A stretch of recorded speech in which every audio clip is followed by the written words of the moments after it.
Hello everyone, I am Dr. Ankita Garg, a consultant psychiatrist and a psychotherapist. Recently, actor Sushant Singh Rajput's suicide has shocked the whole country. On one hand, his early demise has created a void which would be difficult to fill.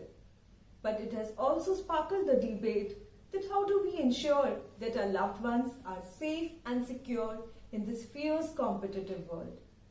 Many have asked me that why somebody suddenly decides to depart without even caring to share that what they have been going through, that they are feeling suicidal. And this is what we are going to talk today. I want to emphasize that when somebody resolves to end their life, before that they do cry for help. They do try to tell us. It's just that most of us are not trained enough to understand this.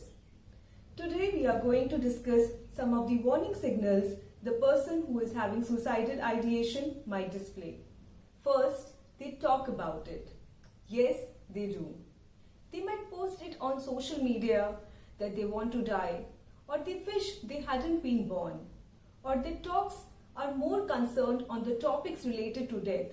They write poems about it, draw paintings about it, or they talk something like that they feel that they are a burden to others or that there is no hope for them in the future. Their behaviors also change. Their sleeping pattern might change, their eating pattern might change, their self-care and grooming can deteriorate. They might engage in activities which are more risk-taking, like taking drugs or doing reckless driving. They might also make some final preparations. Sometimes they write their will down, give away their possessions, or meet friends as if they are meeting them for the last time. They can also start doing things which can help them to end their life, like they would look about it on online or start stocking the medicines or gather a weapon. There are some emotional changes also which will give a clue regarding what they are feeling. They might be excessive sadness, or they get angry more often or get agitated, or sometimes they drown themselves in excessive shame or guilt. There can be sometimes a sudden calmness also following depression, which indicates that they have made their decision to end their life.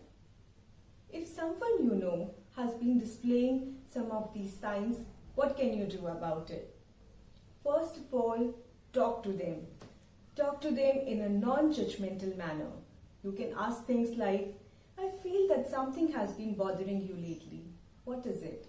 Or, you are not alone in this.